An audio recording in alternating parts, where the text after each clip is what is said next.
All right. Okay.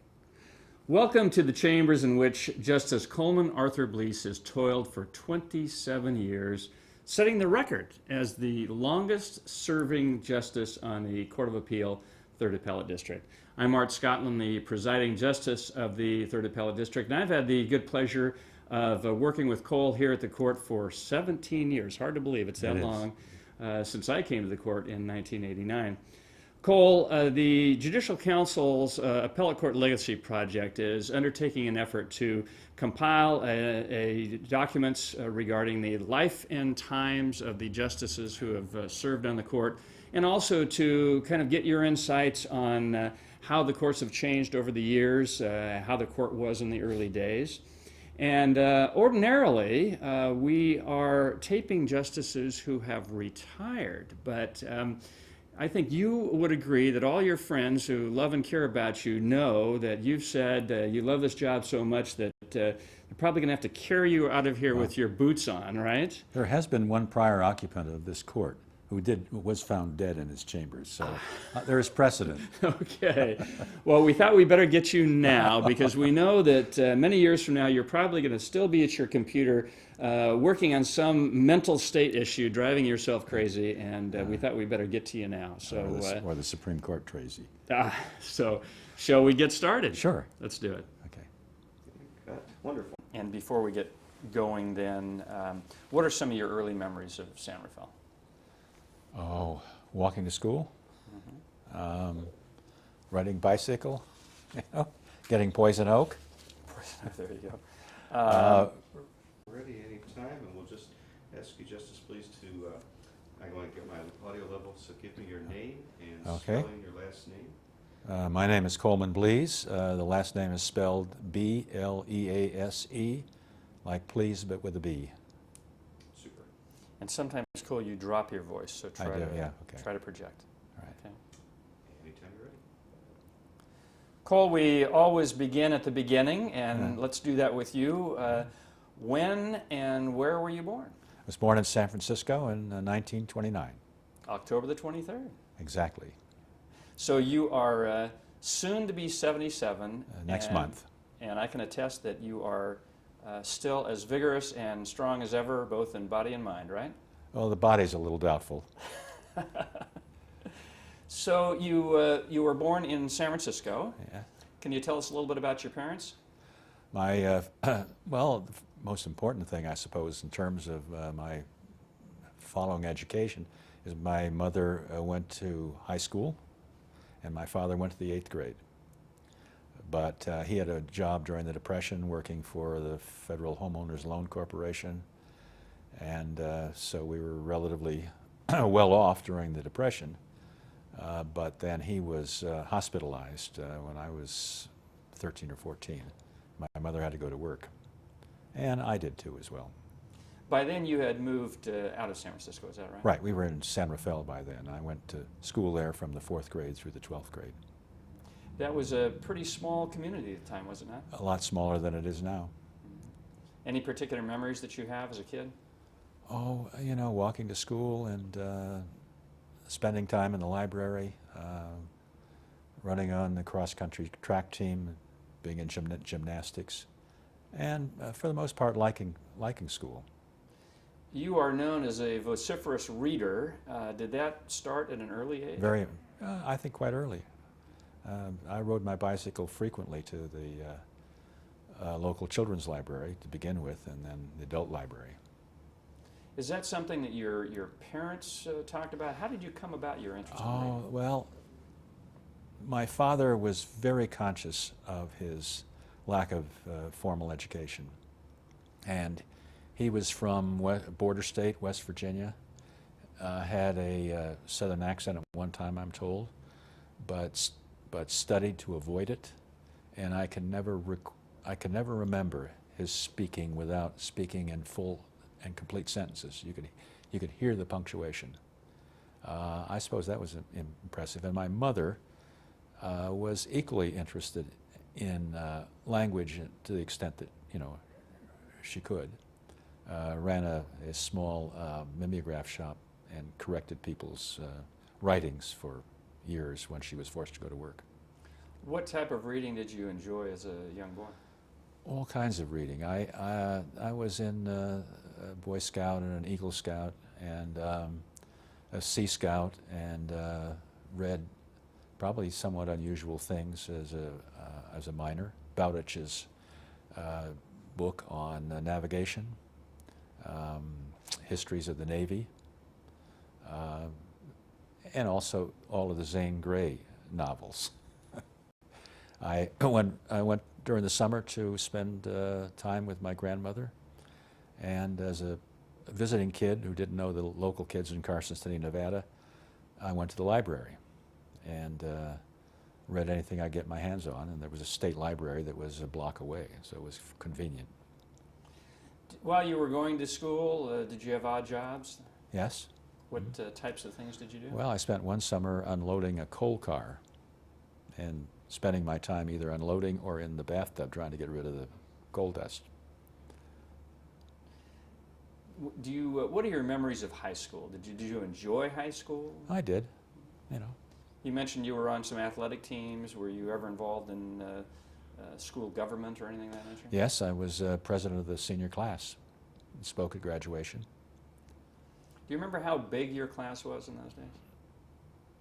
Somewhere a little over 100, 120, something like that.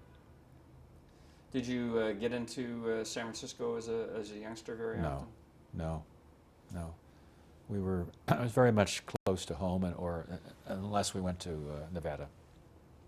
So you mentioned that with your dad being a federal worker, that you really didn't feel the terrible effects of the Depression. No. Is that correct? No, I was essentially unaware of it.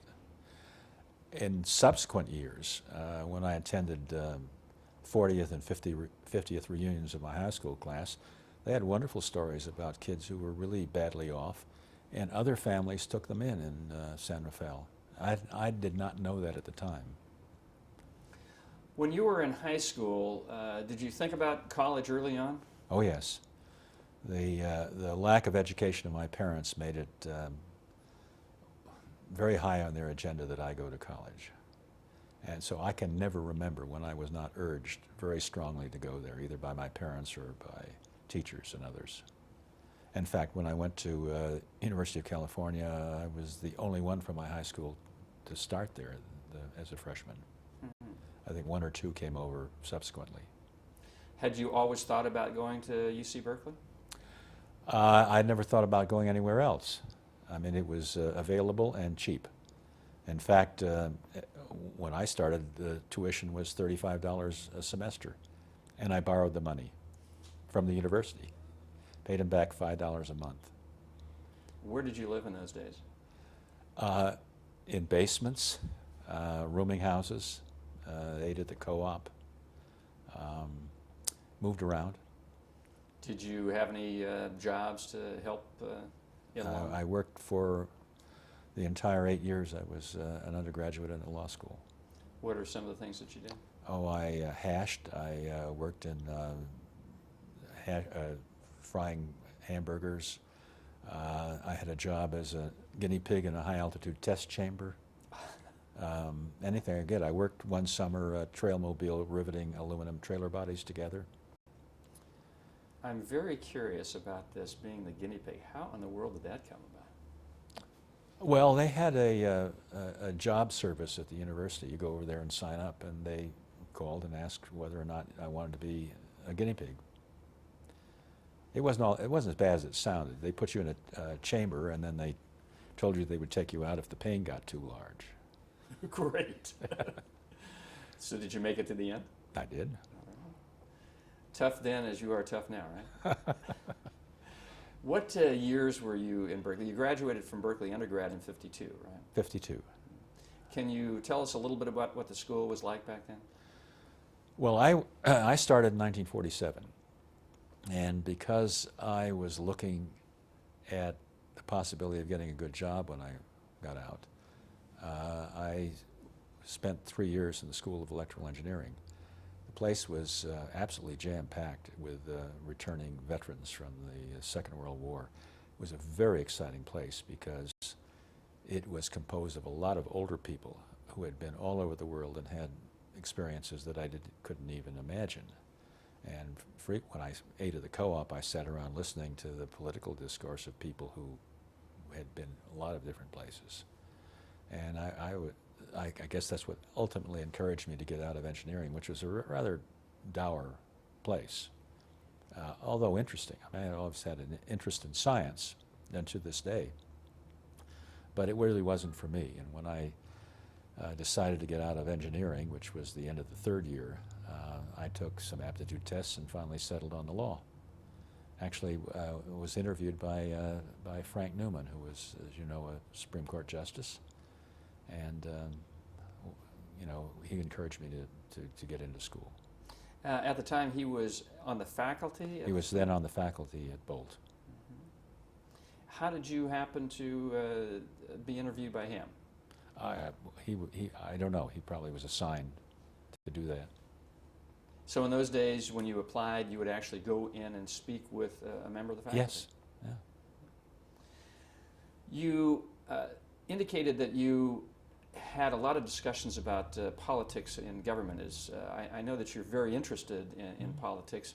Was that something that you developed an interest in as a child, or did that start really in college? In college. I had no, well, I say a little bit before college, because I spent a lot of time with the family of a girlfriend of mine who were interested in politics as well. I suppose it started there, but certainly the university was a place which was a hotbed of all kinds of political interests at the time, and I had a good sampling of all of that, mostly as a bystander. It's hard for me to believe that you'd be a bystander in a political discussion, because you're wonderful at debating different points of view. When did you start developing those types of skills? Well, I don't know whether I developed those kinds of skills, but I was always a bystander in the sense that my participation was not in any direct action kinds of matters. Never participated in a demonstration or a march or a picket or any of those things. But I was present when a lot of that happened, and when I taught at the university from 62 to 64 in the speech department, and I taught the undergraduate course in freedom of speech. I did have a lot of the members of the free speech movement in my class. And in fact, they were all arrested under a statute which I had drafted to prevent that when I was lobbying at the legislature. Well, we're getting a little ahead of the story here. We're Yeah. going to come back to that. Right. Let's go back to your decision to pursue the law. You went into Bolt Hall. You graduated in 1955, is that correct? Yes, I did. Can you tell us a little bit about how it was as a law student in those days? Well, let me tell you first, when I entered, I had been going to school for a solid 2 years, including summer sessions, in order to make up for the College of Letters and Science courses that I missed when I was in engineering. So I have to tell you, I was like a limp rag when I started law school. So I hung on. You know, I was not anywhere near the top of my class, and in those days, it was very much like boot camp. I mean, it was a rigorous and challenging and frequently insulting form of education, and with you know, the merit system run wild.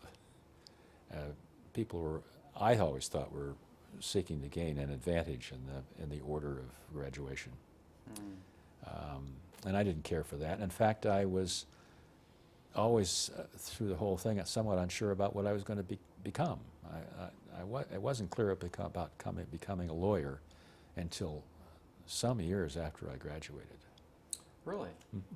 So when you first thought of going to law school, you didn't have an idea of any Well, particular...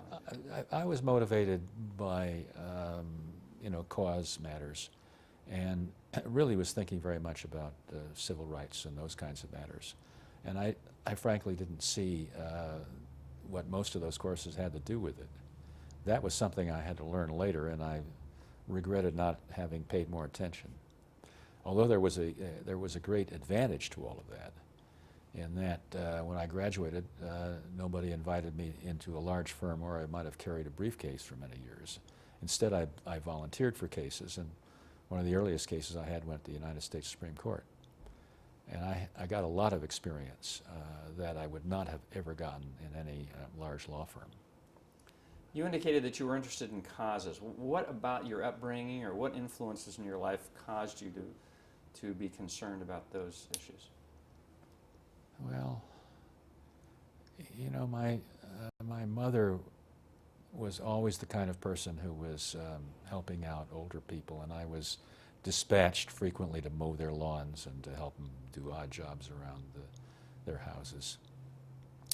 And so there was, and then of course the loss of my father early on to a hospital made me wonder about the larger issues of life. And when I was at the university, I attended Quaker meetings and was attracted to their rather austere forms of worship.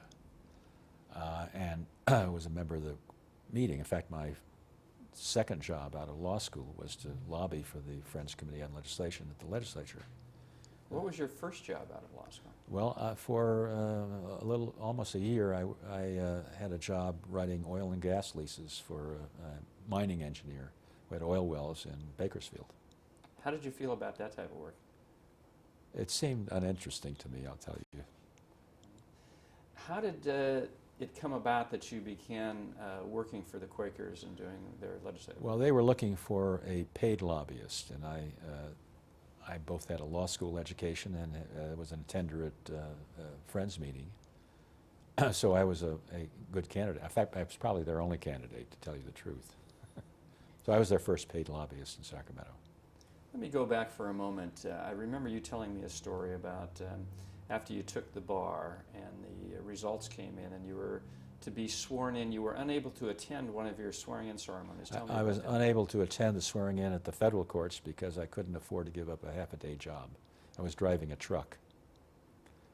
So it was only later on when I actually appeared in the Ninth Circuit and the various federal district courts that I was sworn in. So I take it that those were fairly tough days, just being able to get by and... Well, you know, they were difficult. I wouldn't call them tough days, no. You know, I was never, you know, hungry, let's put it that way. There were always jobs to do. And although I worked long hours, you know, I didn't feel deprived at all. And there were lots of interesting things to do. I found school to be very interesting, especially after I got out of electrical engineering.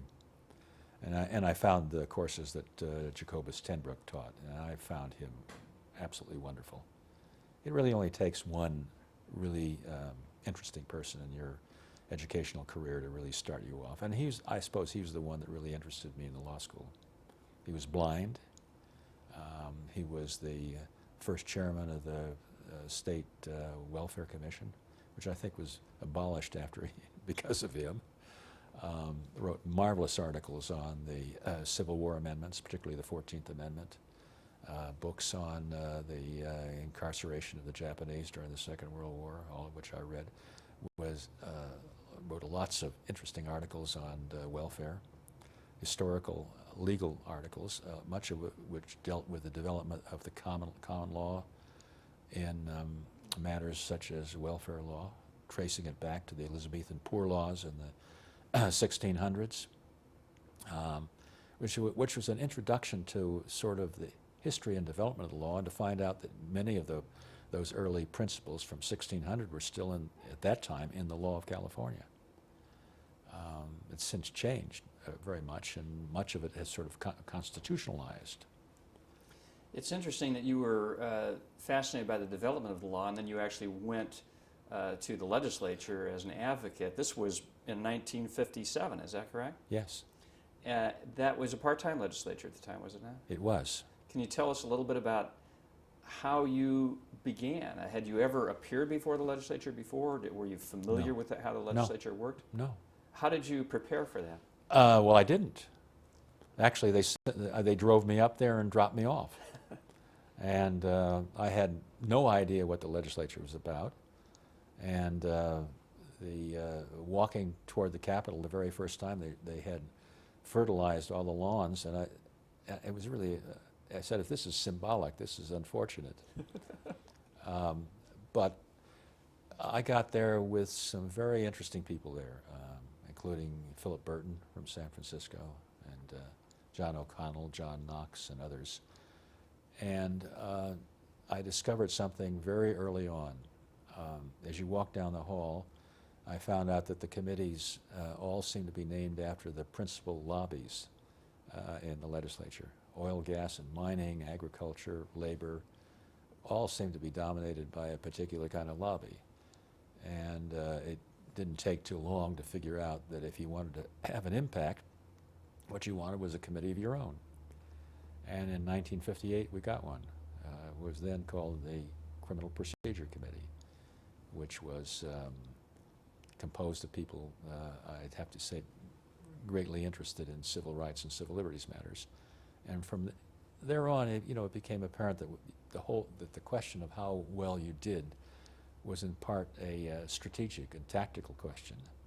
Who was the formation of the committee, the composition of its members, how did you get those members on there? That had to do with the relative composition of the assembly as a whole.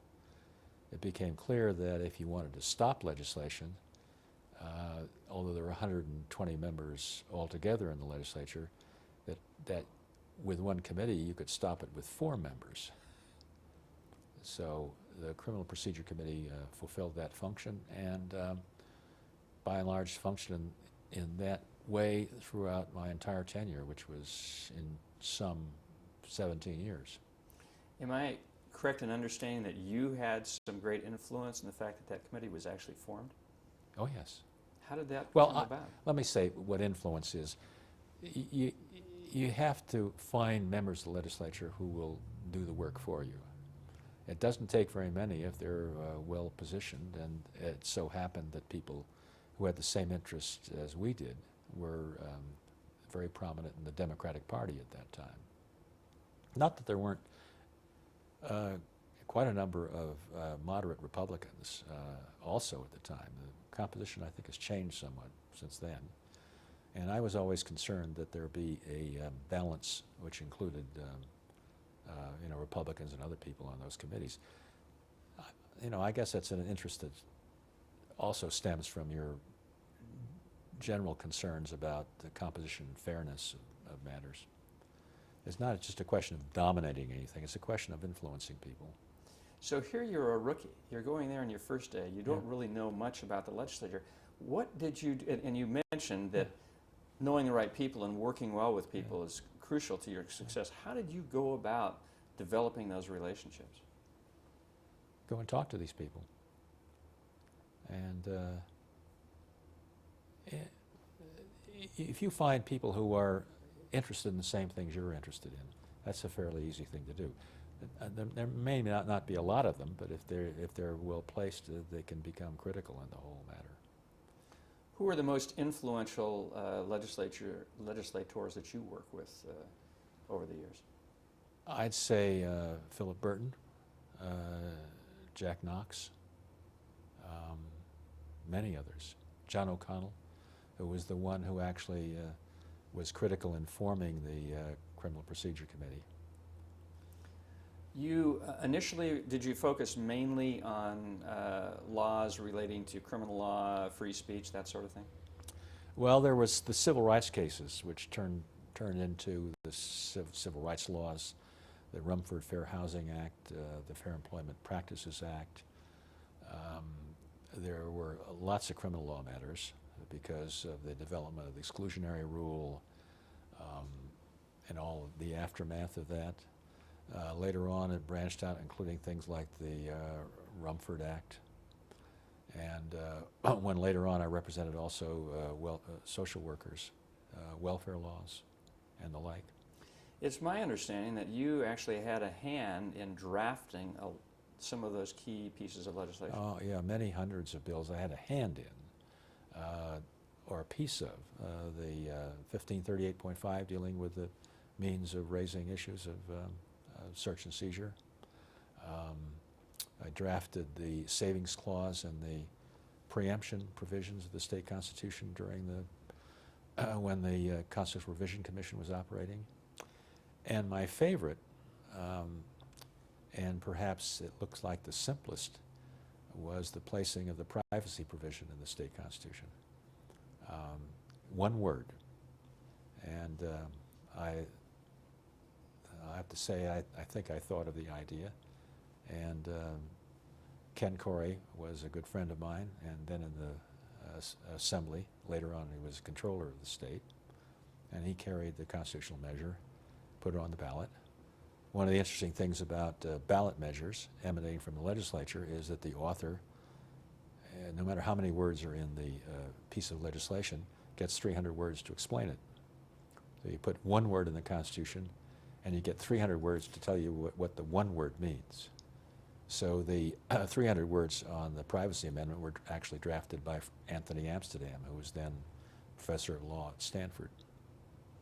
Were there committee consultants in those days? Oh, yes. And how would you work with them if you're coming up with legislation? What was the process that you used? Well, you had to talk with these people extensively. They were critical, and the daily work of the legislature is done by consultants, and somewhat like the staff we have here is critical in our functioning.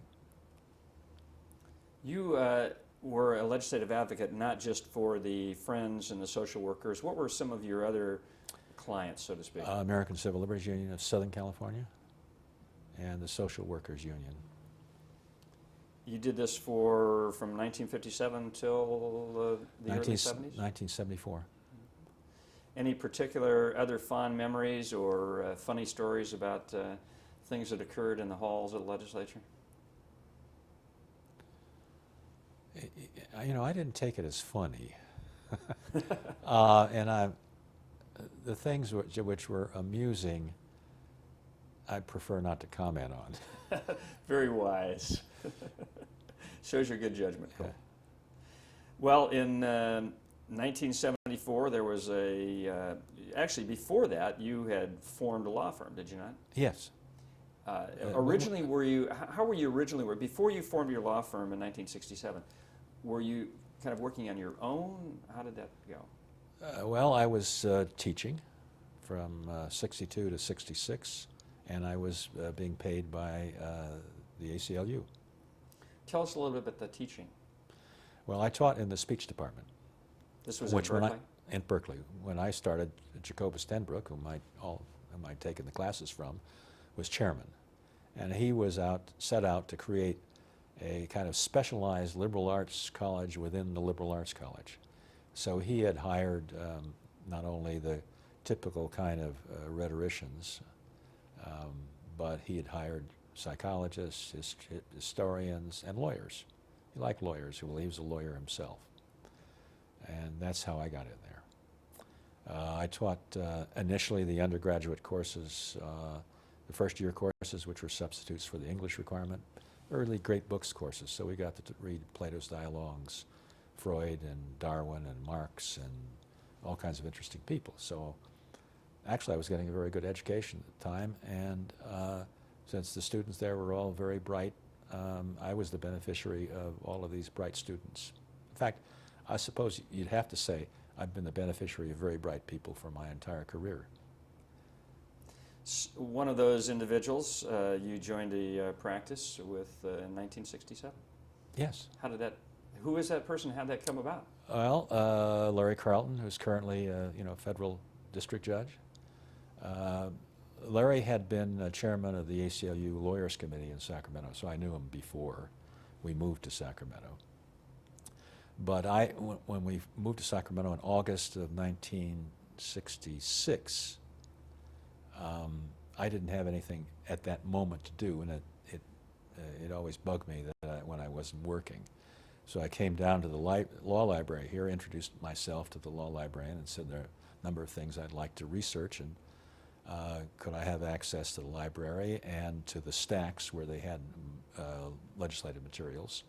And he said yes, ultimately gave me a key to the law library, so I frequently worked in there on weekends.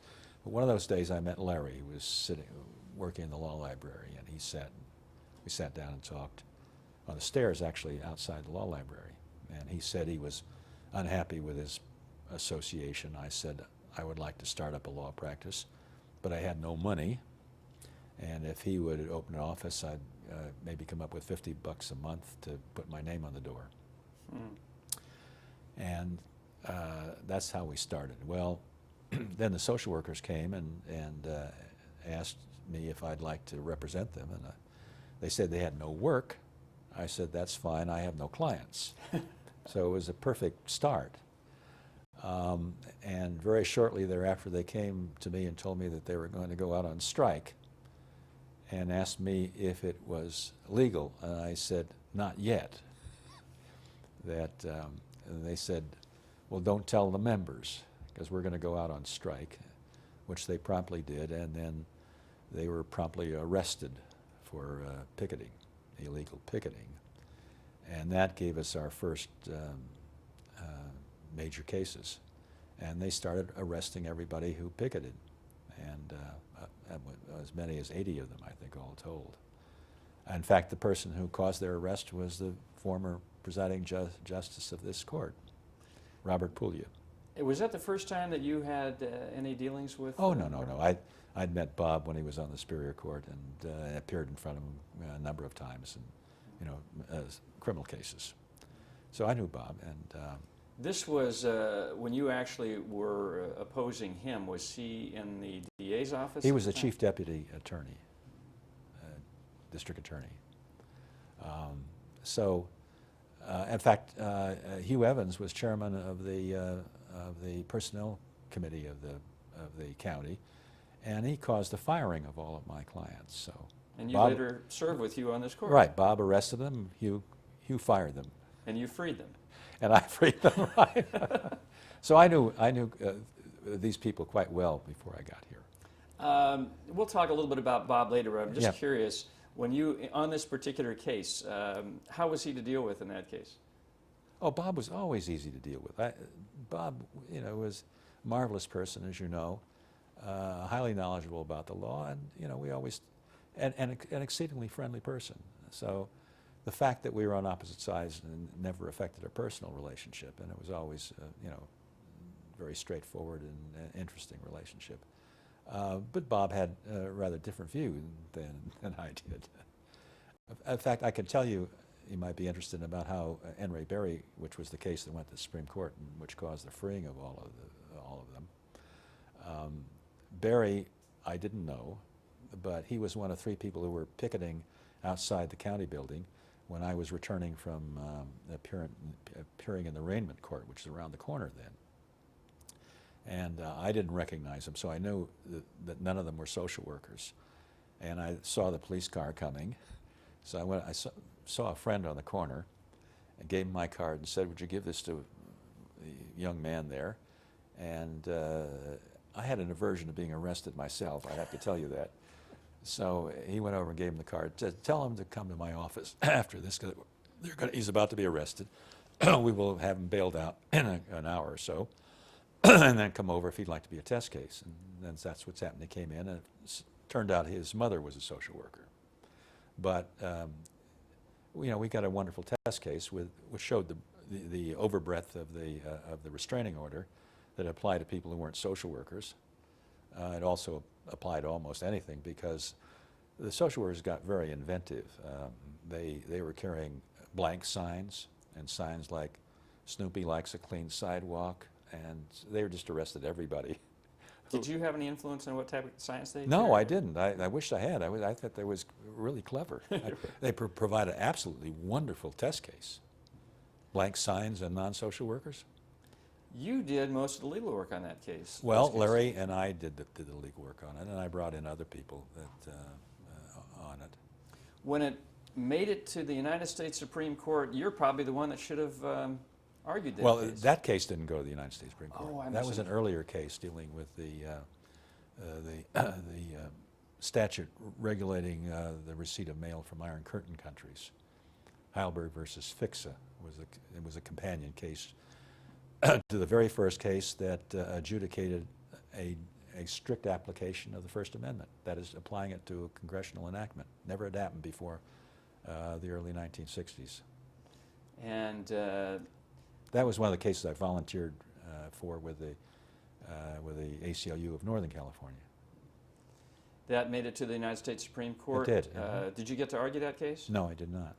What happened there? Well, the counsel for the ACLU was eager to argue it, so he filled his name in on the paper that they sent him. As your firm developed more clients, what types of matters did you handle with? Well, we represented the group legal services program of the California Teachers Association. So we had lots of teacher cases, both representing them before administrative agencies, the Commission on Teacher Licensing and Credentials. We had court cases involving them, various issues in educational law. So you were involved in discipline cases against teachers, that sort of thing? Yes, we were, and later on, the practice turned over. We did draft work during the Vietnam War. We did criminal work. We did work that disappeared, and then other cases took on, and we became. Then we represented public employee organizations in both in the Sacramento County and the surrounding counties. I later on volunteered to be counsel for the League to Save Lake Tahoe, charging pro bono rates of $30 an hour, hired to sue casinos in Nevada. And that litigation was ongoing 7 years when I came to this court. You have had an interest in the environment for a long time. Oh, did yes. did that precede your being involved with the League to Save Lake Tahoe, or did that kind of generate that? Well, not in any overts. I had general leanings in terms of environmental issues, but the League case gave me the opportunity I thought was going to be the opportunity to do more of that work. In fact, I didn't do any environmental work at all because we were kept on the law and motion calendar for 7 years.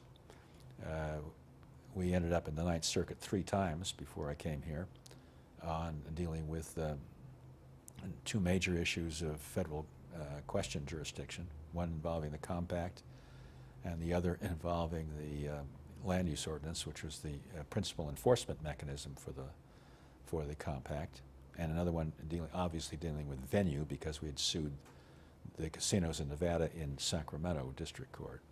They thought that was unusual. So we had, in addition to having the very first case involving the First Amendment's application to Congress, we had the very first circuit case involving the question of the status of a compact, which had been in our Constitution from the very beginning. Very interesting cases, and I taught myself a course in federal jurisdiction. Frequently on vacation when we would go and camp in Tuolumne Meadows, I would carry the Hart Weschler book on and read the cases up there by the side of the stream. Now, before this all happened, you met and married a woman. Yes. Back in 1959, was it? 59, right. I was on a junket to Southern California with the Friends, and Barbara was, and I was speaking at a meeting of the local Democratic Club, and Barbara was, I think, vice president of the club in Beverly Glen Canyon, and she was there, a quite attractive young lady, and so I called up the person who was running the meeting and said, asked for her telephone number. So I called her, and we went out on a date, a hiking date actually, and a couple of weeks later, I asked her to marry her. My, oh my, so this is really almost love at first sight. It had to be. So you shared a lot of interests in that short period of time? Oh yes. Oh yeah. Yeah. Barbara's every bit as much interested in the same kinds of issues that I was interested in. You later had 2 sons? We have 2 sons now in their And early you're- 40s. And you're a proud grandparent? We have 1 grandson. We've been waiting a long time. He's now almost 2. My oldest son married a Russian woman from Kazakhstan. So, Now, Barbara has also been involved in a lot of social causes, has she not? Barbara has spent many, many years working with disabled people, both mentally and physically disabled. She actually has I say a genius touch with them. One of the people she's been involved with, she met on the playground when she was 40 years old, couldn't read or write, and Barbara extracted her from that condition and worked with her.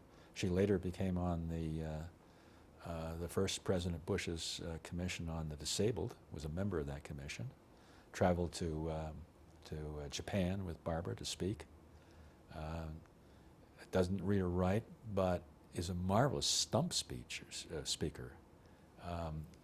Has notes that are written in what you'd have to call pictorial graphs that Bob Rosenberg, another genius in the area, had all converted all of her speeches into pictures, and she would give her speech from the pictures. Bob always described her as the only acknowledged retarded politician.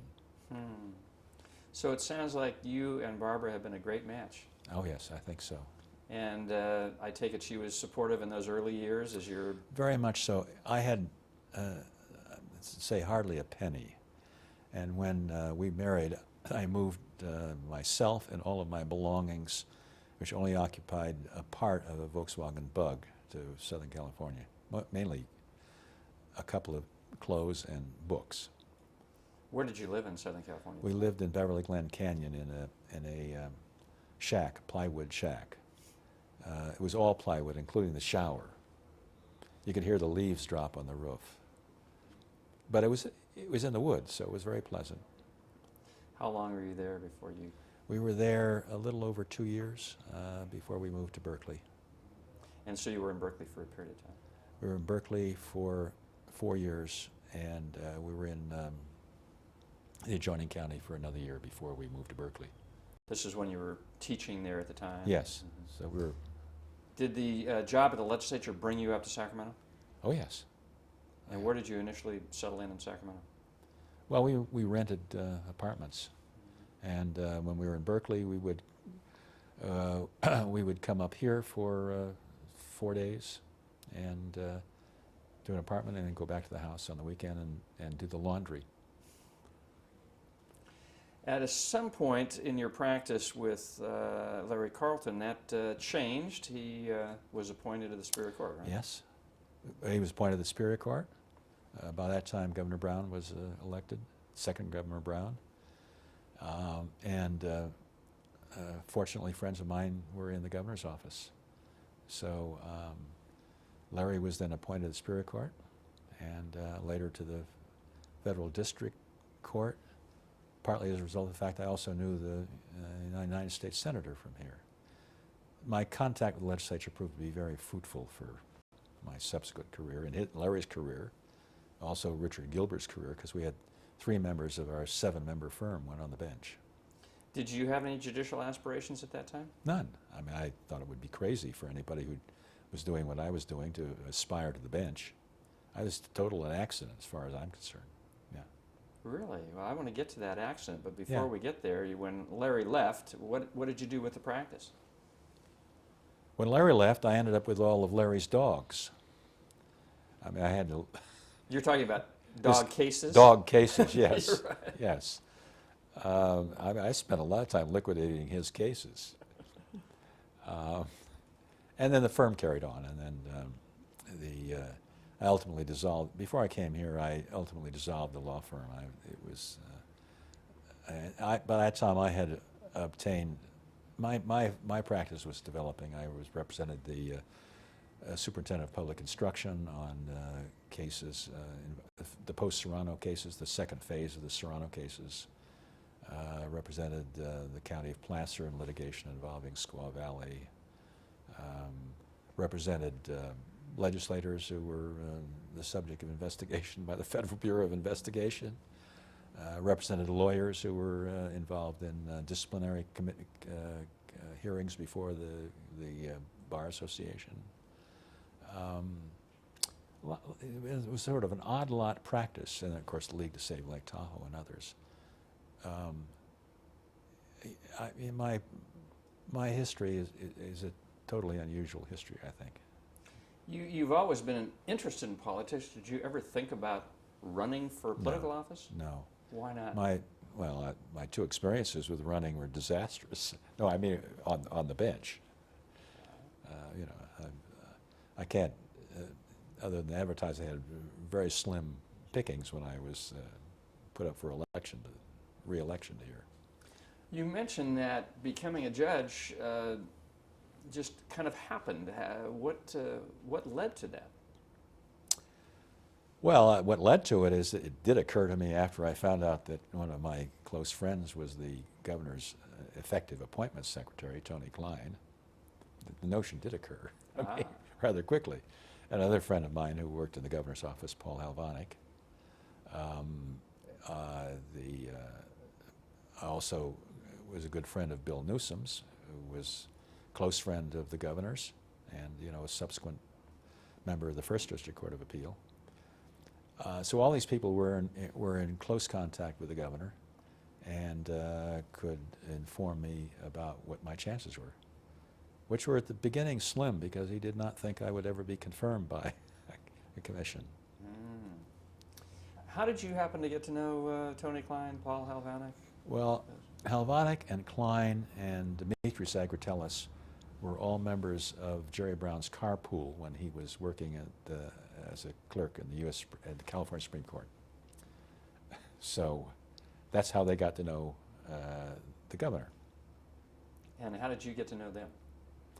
Paul Halvonic was my reader when I was teaching at Berkeley in the speech department. So I got to know Paul very early on in the early 60s. And he's been a close friend of mine ever since. How about Tony Klein? And then I got to meet Tony through Paul and Dimitris as well. So you really had not thought about being a judge. No. You'd helped Larry to become a judge, and then suddenly you're...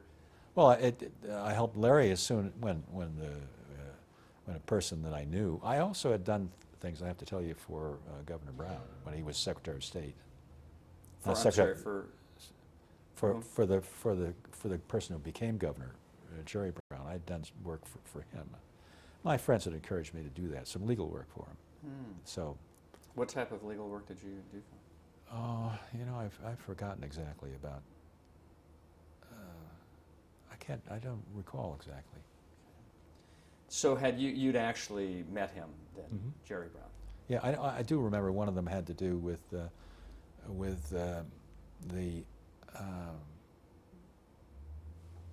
one of the cases had to do with his appointments powers.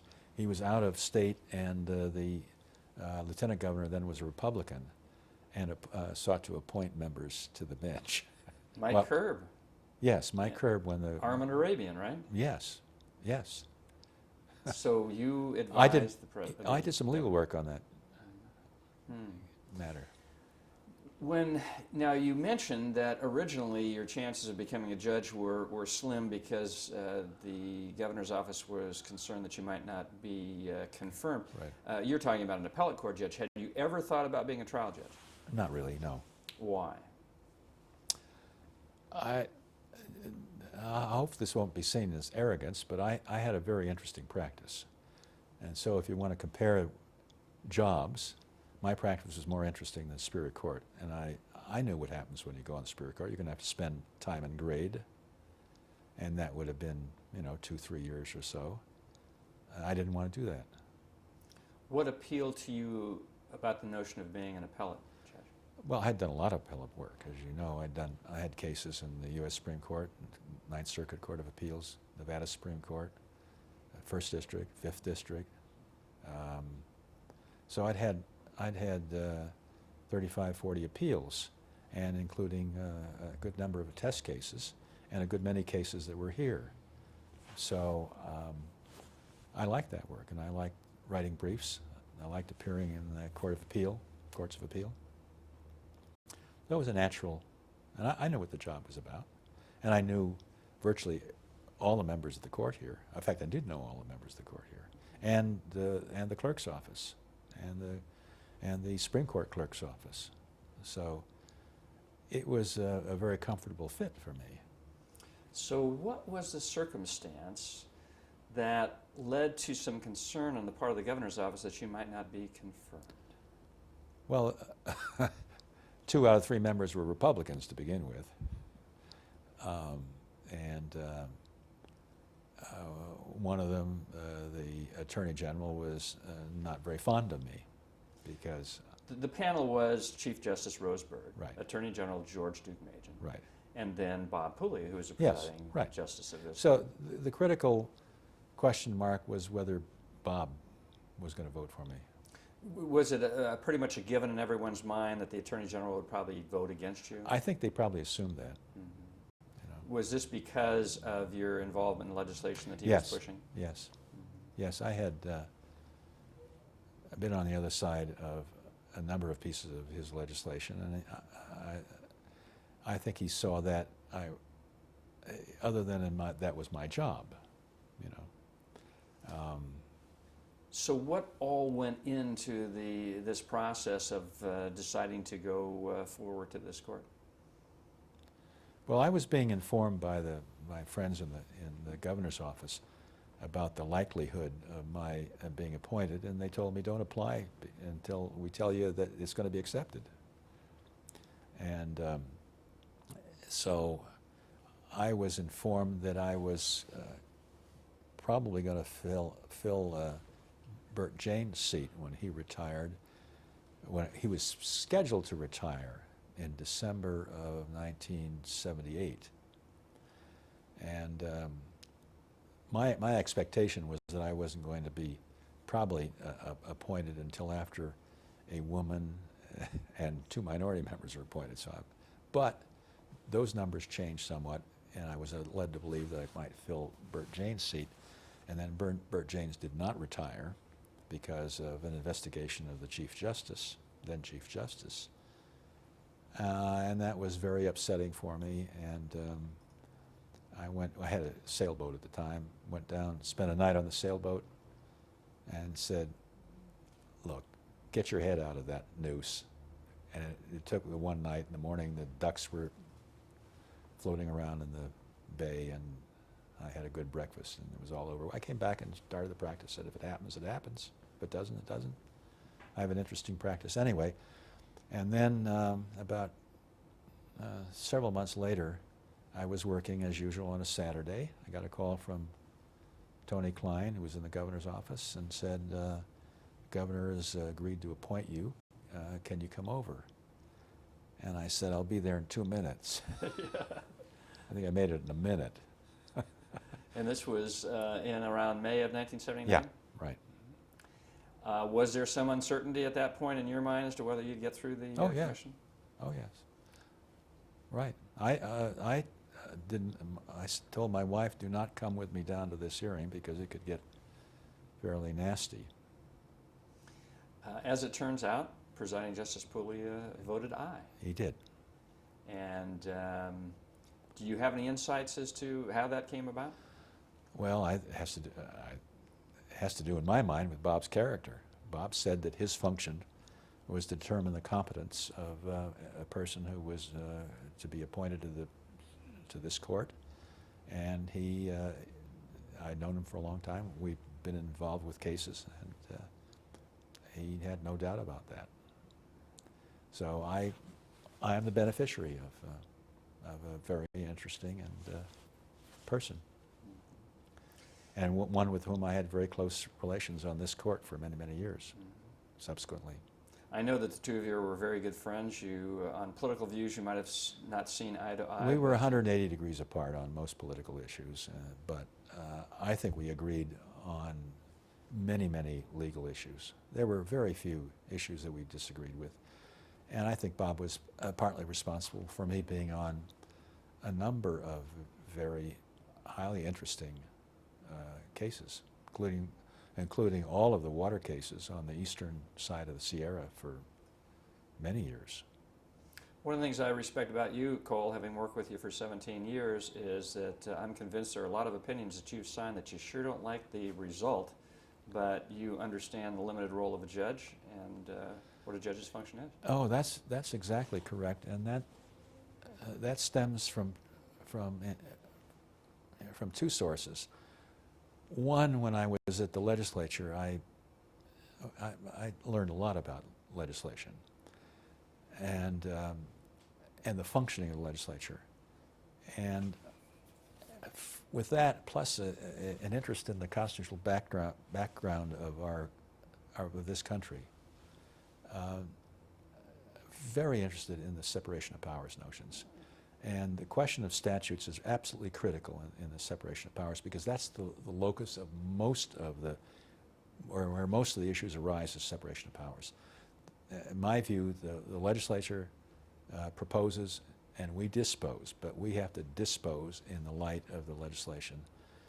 At that, plus, I'll have to also tell you about my linguistic interests, because I am very interested in philosophy of language. And that all fit in with these constitutional notions. So that I think I can honestly tell you I am, as you know, very much interested in the construction of statutes and in the fidelity to the statutory design and the language of it. And that leads you to lots of positions that you'd rather not end up with. And I think I've been somewhat persuasive in emphasizing to my colleagues here that that's the case, and I think generally one of the things I appreciate about this court is the fidelity with which the members of this court adhere to the language of the statutes. Legislature can change it if they want to, but we have to follow it. Let me take you back to to your early days on the court. You came on the court in 1979. You indicated you knew all the justices. Yeah. How was the transition? What was it like in those days? It was a much smaller court. It was 7 members. Well, as I said to begin with, it was an easy fit, although we had a lot of work. I think we were undermanned and understaffed at that time, and the average number of cases we did then was, I think, more than what we do now. I think it was something around 140 and more. I recall one year where the average was almost 180 opinions per Yes. justice. Oh, yeah. Yes. So we were a struggling court, and I worked a full 6 days a week for several years when I first came here. But that wasn't different, because that was what I was doing before, and I've always enjoyed working. It's good work. But we had a small cadre of people here. The composition of the court was quite a bit different than it is now. Not all the members could produce that number of cases. Some members produced an exceptional number of cases, George Paris being one of them, an enormously productive person. Did over 200 opinions one year. So the court essentially adapted to the skills and talents of the members here. And one of them who did not produce a lot of opinions was very good at settlement conferences. So one of the developments was a settlement conference, and he could do that work, and as a result produce through settlements what he otherwise might not produce in terms of opinions. So part of the resolution of our caseload involved the development of short cross calendars and settlement conferences and others which were innovative matters at that time. And also the organization for the disposition of the court's work, which is highly efficient and highly developed with respect to the proper resolution of our caseload. In my view, and I think in the view of many, the Third Appellate District has always been, as you mentioned, a very innovative court and a very productive court. Yeah. How did that come about? Well, I think it came about largely before I got here, but I think Robert Puglia is probably mostly responsible for all of that. The central staff organizational system, having a strong principal attorney, the distinction between routine cases and non-routine cases, the means by which we distinguish between those those two categories by having a discussion of routine cases at the RIT conference, which we hold every Thursday, so that we can separate out less complicated cases from more complicated cases and dispose of those by a different route. And also in a manner which gives us the opportunity to make the cut, so that if there are cases which appear on our routine calendar which are not in fact routine, we can cut those cases out and assign them to chambers if need be, and any member of the panel can do that. And I think Bob was responsible for all that, plus the efficient functioning of our clerk's office, and the manner in which this court deals with attorneys, which has always been, to help them in all the ways in which are possible. How did... I'm sorry, I'm going to interrupt Justice Scott. I'm going to change.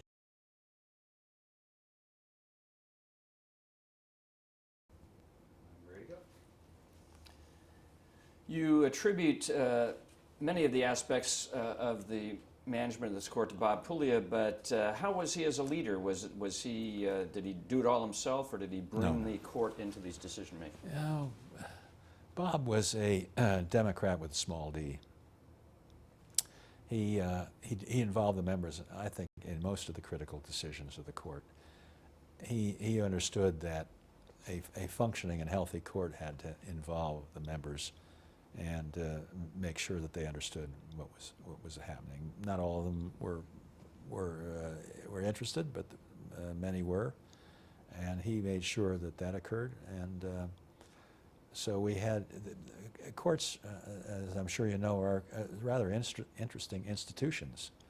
The principal members can't be fired, so it really depends upon what is generally known as collegiality, and that involves both the interrelationships of the members, their own courtesies with respect to each other, and their own appreciation of the nature of the job and their participation in the interaction on the cases. And I think Bob was encouraging with respect to all of those matters, that the court has, for the most part, always functioned very well. I mean, even though there are people in the court with diametrically opposed views on many matters, including the law, that is opposed with respect to how they'd like to see it come out. And so we have achieved, there are rough spots, as I'm sure you know, but by and large it works very well. What struck me is the collegiality of this court over the years, despite the change of justices and change of personnel. I mean, how do you see that from the days when you first came to the court in 1979 till now? I think it's has improved. There were some hostilities early on.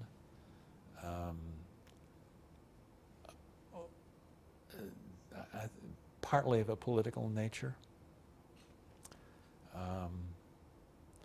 And that led to some inhibitions, I think, in terms of the relationships of the members, all of which have disappeared on this court. There are absolutely none of that here now. And that was somewhat of an impediment, and I'll have to admit that some of my rough spots have to be worn off. Probably still working at that. But it's become much easier. One of the other things that strikes me about this court, particularly today, is that all the justices are here virtually every day, and yes. So there's a great interaction among the justices. Yeah, there were some problems with that early on. Some of the members, one in particular, was not here as much as other members were. And so I think it's essential that everybody understand that everybody else is pulling their load. I mean, that improves the feeling and functioning of the court. Let's get back to you in particular, and I know you're very interested in linguistics. You've read extensively in that area. Wittgenstein, one of your favorite authors. You you have a sign on your door. It says the sign on the other side of the door is false, and when you go to the other side of the door, it's the same sign. Yeah. You're very clever in different ways. Tell me a little bit about that. Right. Well, I think this started probably in the speech department at Berkeley because we were dealing with language questions. I taught courses in the undergraduate courses on the logic of argument, on argumentative discourse, and upper division courses, and those. So those were all courses that that showed the sort of logic and structure of an argument, and the logic and structure of an argument is precisely what we do with an opinion. If you think about it, we have a sort of an introductory clause.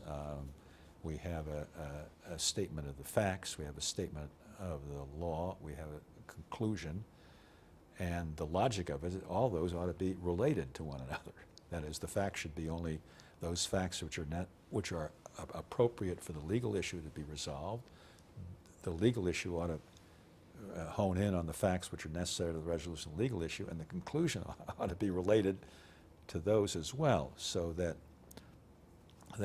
one of the books we used in the speech department was called The Uses of Argument, which was authored by Stephen Toulmin, who I found out later was a Wittgensteinian, and in fact a member of, was a student in one of Wittgenstein's courses in the late 1930s.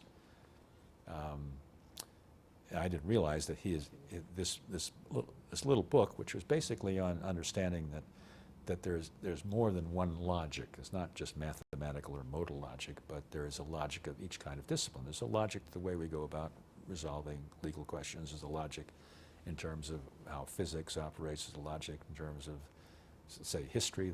There are characteristic ways in which people go about dealing with those subject matters, and each of them is entitled to the term logic appropriate to the discipline that's being carried out. Now, Wittgenstein is a genius in having highlighted several critical matters which are precisely the same kinds of issues that arise in legal analysis. And one of them is a distinction between a criterial notion, basically a rule, and an evidentiary notion, which turns out to have to do with the facts. So a rule, the kinds of rules we have in statutes, are essentially meaningless until we apply them. That is, we don't know what those words necessarily really mean unless we either have a history which bears upon the uses of those words, or until we apply them to a case. And so the development of the cases becomes an application of the rule, and that application may be a fairly complicated matter because we get what you'd call a fact pattern. And so the fact pattern with respect to subsequent cases may become criteria with respect to another extension of the case to another application. So a fact pattern which is rule-like and not evidentiary, or the things which are called facts in the cases are really fact patterns with respect to the next case. They're facts with respect to the case in front of you. They're fact patterns with respect to the next case. They're facts in one case, criteria in the next case. And the subtlety of the distinction between criteria and facts runs through the whole of the law. It's a central feature of it. That's one of it. There are other specific applications in the development of things like scienter.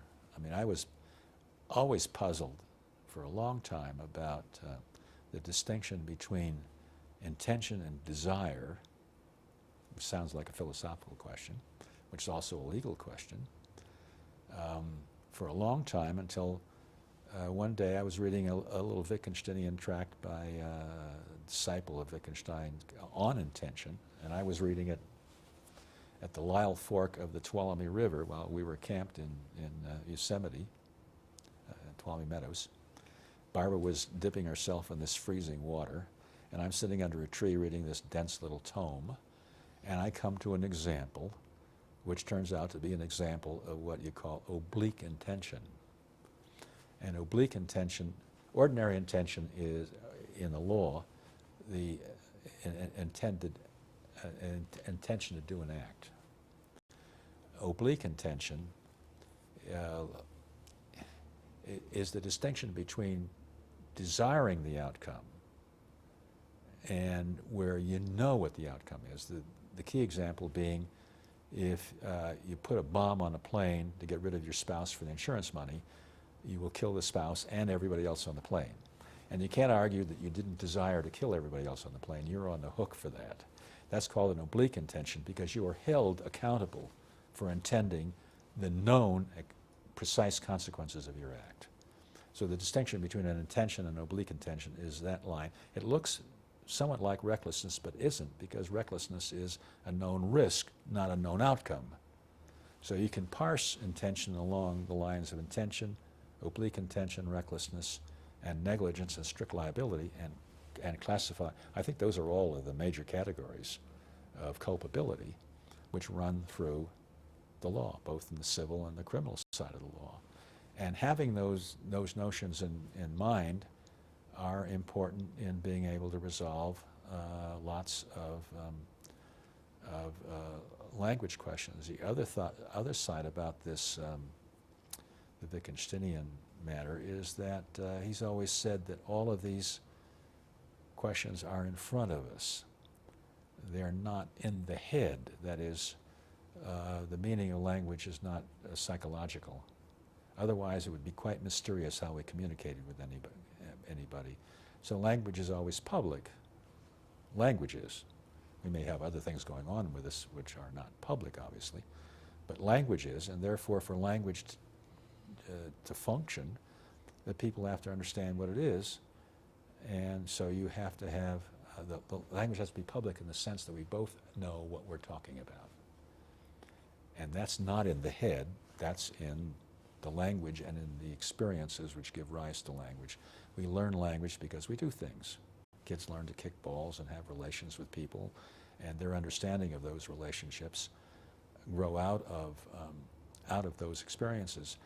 And intentions, and since there are no words which communicate which are not public, there are no words which are just in the head. So emotions are not in the head, intentions are not in the head, none of these things are in the head. They're all in the criteria by which we characteristically measure these things. You know, and jurors could not understand any of these notions at all if they had to figure out what was in the head of somebody. They figure out what somebody did and whether that's a characteristic application of those words. You know, if somebody buys a gun and buys the bullets and then waits for somebody and shoots them, you normally don't have any doubt about what the intention is. That's a characteristic application of the word intention in those circumstances. And jurors understand that, and they can understand all these notions if we separate it out from the gobbledygook involving some of our ordinary misunderstandings of language. So that's why I am interested in these notions, is because they are intensely useful with respect to the law, and I found in the law answers to almost all the major philosophical questions.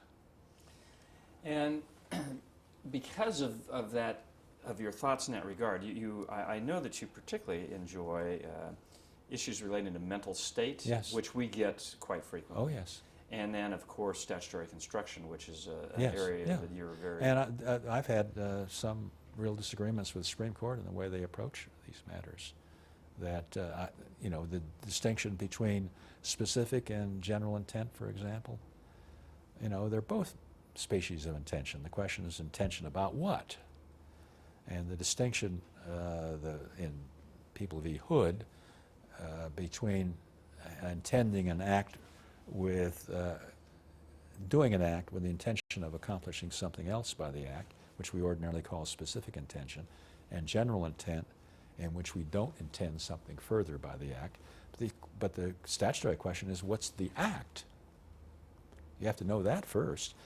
And so there always has to be intended conduct, or else you're unconscious or something. You know, intended conduct of some kind for which you're held to be responsible. So the mental state questions require you to focus in on what's the intended act. Now, I had a case involving arson to illustrate that, where these kids lit fire to some leaves, which burned over and burned part of a school. And arson is defined as the willful burning, setting fire to or causing it to be burned, a defined structure, which would include a school. Harry Ackley, who was the judge, set up a marvelous law school example because he found the kids guilty of arson, although they didn't intend to burn the school. And I wrote an opinion which was, I'll have to admit, slightly opaque on the question of the relationship between the burning of the leaves and the school, because the leaves themselves are not mentioned in the arson statute. So whatever the act is that initiates the fire is not an element of the crime. So you don't have to, what you have to intend, so even though you burn the leaves without the intention of burning the school, that's still not a specific intention because the leaves are not part of the crime. So it's still, even though there's a relationship of cause and effect, the cause is not an element of the offense. It's only the effect. And so you have to intend the effect. So the question of what would have been a specific intention in one context is only a general intention in that context. And I had to try to explain that in subsequent cases, and I never succeeded, I don't think. And the other part of it is that the general intent offense is a function of policy, and it grew out of Hood and other cases dealing with alcoholism because they didn't want to have assaults which were the product of drunkenness and have somebody defend on the ground that they were drunk when they beat the hell out of somebody. And so they call this a general intent crime and not a specific intent crime, so you couldn't defease the question of intention by the defense of alcoholism, and that's involved in Penal Code Section 22. So they unfortunately think that these are functions of the elements of the, strictly go to the elements of the offense, when by and large they're functions of policy and ought to be so viewed.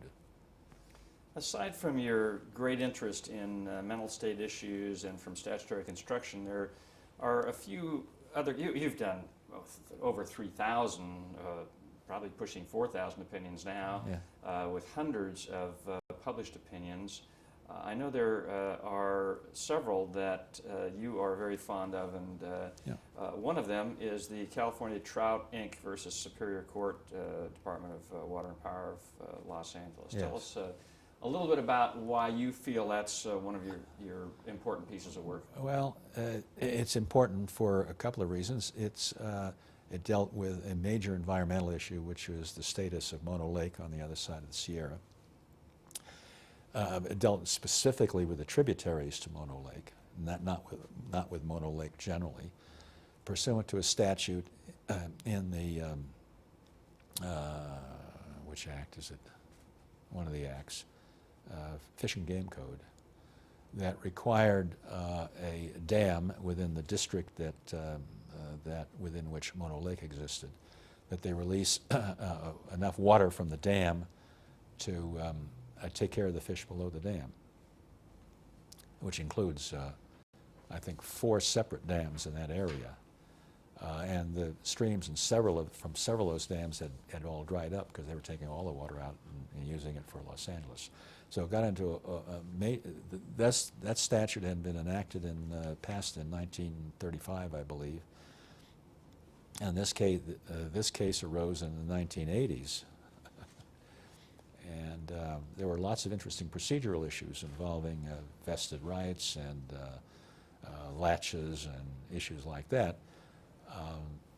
But the central issues had to do with the construction of the statute, which is fairly straightforward, and the lawyers came in from the water lawyers came in and told us this was an arcane area of the law, and I asked them whether or not water was an arcane word and fish was an arcane word and dam was an arcane word, because it didn't seem to me there were any words in that statute which would cause ordinarily any kind of a problem. You might wonder about how it applied. I mean, the problems of determining the number of fish and all that, which are always applicable, interesting problems, but they're not linguistic problems. And so the case was resolved on that ground. But in the course of this, in answer to a question on latches, one of the reasons we said it was not laches is because there was there was an allied public trust doctrine, and laches doesn't apply to matters of public interest, of which public trust doctrine is an aspect of that. And unbeknownst to me, I had backed into a major issue in the water law, and said some what everybody's telling me were interesting things about the public trust doctrine, and that got me invited to all kinds of water conferences. And I explained to them the first time I went to one of those things. I said, I have to admit, I probably didn't understand what I was doing. Which is another aspect of you know, of our resolution of cases here. Why you ought to be as careful as you can, because it's an extraordinarily complicated enterprise we're engaged in. The results of what we do are sometimes problematical with respect to other cases, and you want to leave as many of those other issues as open as you can for subsequent development, because you cannot foresee what all those are about. That I may have mentioned earlier, I drafted the statute under which all the free speech people were arrested. I had no such intention. In fact, I drafted it to prevent that very thing. And that turned on the difference between the meaning of the word janitor and the word custodian. And the bill was put forward by the city of L.A. in order to get bums out of the L.A. County Library, and they wanted to give the janitor some police powers to do that. And I foresaw that this might involve the people who might want to demonstrate, so I drafted the hell out of the statute to prevent that. But the word that was used was custodian, and it never occurred to me that it meant anything other than janitor. Well, it turned out to be the governor of California, the chancellor of the university, the sheriff of Alameda County, and all of them ordered these people out. And, I think that's a very... yeah, that among other things taught me. I've had other experiences in which I was focusing as clearly, as hard as I could on an application of language and got it wrong. And it led me to the conclusion that we're all subject, I mean, even when you're thinking about it, we're all subject to making these kinds of errors, which is another reason to be as cautious as you can. You're not going to be able to trump our inability to foresee. And the interesting thing is that we can't foresee what turns out to be simple applications. Custodian is a simple matter. Once you think about whether it has other meanings than janitor, it obviously does. Well, that's a great lesson learned. I think that's something all judges should think about. That stayed with me that's an allied aspect of the question of construction of statutes and other rules, and I'm always concerned about whether I'm saying something that maybe have an untoward application. And these cases we have affect lots more potentially than the case in front of us, although we focus hard on that case. That's why I've always been more careful in published cases than in unpublished cases, because in the unpublished ones we're merely deciding the case in front of us, and it has no possibility of application beyond that. And maybe that's, you know, that if we published every case, it would have a disastrous set of possibilities for the law and for our time, I'll have to say. It's easier to resolve a case in front of you, and you can be correct on the result and not entirely sure about the legal statements that you're making in there. Another case that you're very proud of is FPI Development versus Nakashima. Yeah. Why do you feel, why are you proud of that case? I'm proud of that for several reasons. It illustrates the criterial evidentiary distinction. It has an interesting parole evidence question in there, and it deals with summary judgments, which are procedurally very interesting matters in the law, and we see a lot of these things. It dealt with a relatively simple claim involving a note that says pay X dollars on Y date. A lot of money involved. It happened to grow out of a large real estate development.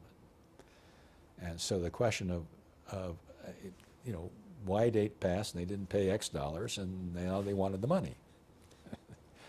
Now the question of the parole evidence issue arises. First of all, the first issue arises is what was tendered in the pleading, because a summary judgment aims at the pleading. The issues that you tender at a summary judgment proceeding have to do or are confined by the pleading. What's the pleading? Well, in a summary judgment, you can have vague pleadings, and we do all the time, see them here. In a summary judgment, if you're not careful with the pleading, how do you resolve the narrower possibilities in the pleading? You do that because the summary judgment statute, 437C, requires that you list the facts which are in dispute. And the facts are in dispute when you see the relationship between the rule and its application. If you look at the facts, they can narrow by application can narrow the construction. So that becomes an aspect of the pleading. You have a subordinate pleading which arises in terms of the factual claims. So that's this criterial application notion gets involved. The parole evidence question is a question of reading, because the parole evidence rule says you're not to vary the terms of a writing. Well, what does that mean? You know, if you see this application question, that becomes that issue again. And I went and read all the major cases on that and discovered, to my interest, that these involved either specialized uses of language, like trade usages of language, or obviously the background of the language was important in discerning the meaning of a term which otherwise had a common usage, but also had a specialized usage. And you want to, we have rules in statutory construction that talk about, you know, where you have specialized usages or expert usages of language, and we bring in people to talk about that. And so that parole evidence question arises in the context of a summary judgment pleading, and at time in a context of what appears to be a simple question of a note. And all those issues coalesce in this one case and gave you an opportunity to show the interrelationship between all these pieces in that case, which is why I like it. I think it's an important case dealing with summary judgments. It's a case that's cited often. Yeah.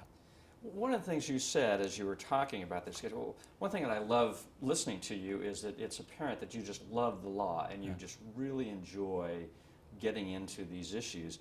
And one thing you said was, I read all the major cases, and that again is something I really respect in you, Cole, that anytime you come into your chambers, be it during the week or on the weekends when you're often here and I'm here, you have got, it seems like, every book open.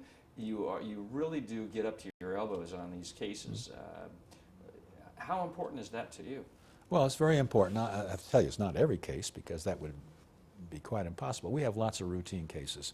We see the fact patterns arise over and over again, you know, juvenile parental termination cases. And you know, those cases happen with great frequency. There are lots of times in which we have initially had a dispute about a rule and its applications, and that gets settled.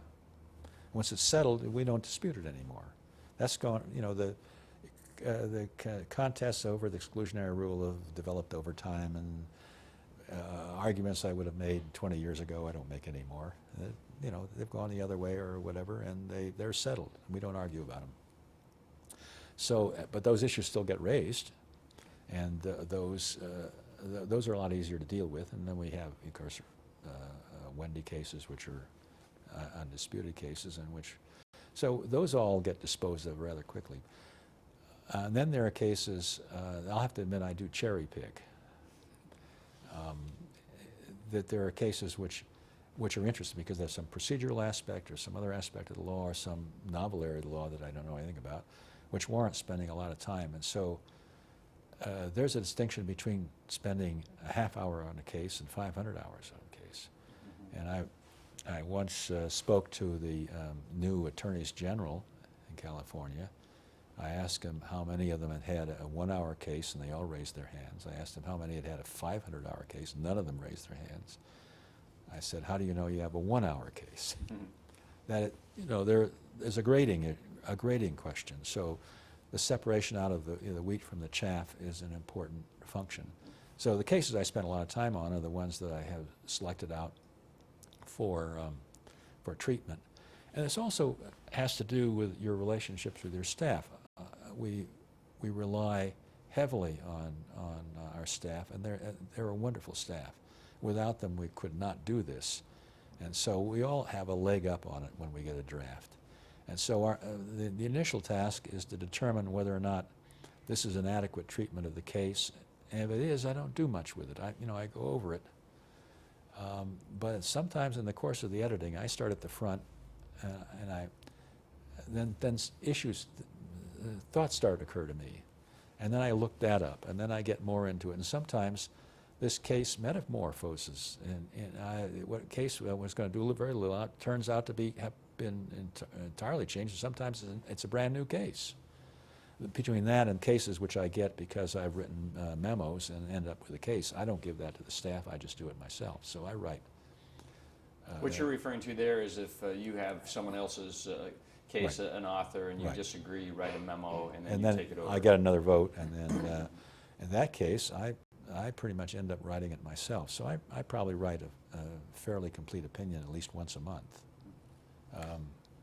Let's get away from the law for a moment, Yeah. what you do in your chambers, to your personal life. You've talked a little bit about hiking. You mentioned Right. very briefly sailing. What are some of the things that you, and of course you read quite a bit, Yeah. what do you like to do with your downtime? Well, that's varied over time and with my physical abilities. But we had sailboats in the bay for 15 years, and I used to go down frequently and sail. Sailing was a wonderful alternative to the law because it's not cerebral at all. Well, it can't. There's cerebral aspects to it, but when you have wind and waves and tides and stuff like that, it just knocks all this other stuff out of your head. And I've gone out many times with lawyer friends of mine on the boat. We don't talk about the law at all. We're cruising along, and it's a marvelous thing. Plus, getting away from it, a change of it. And I think that's something you really need to do.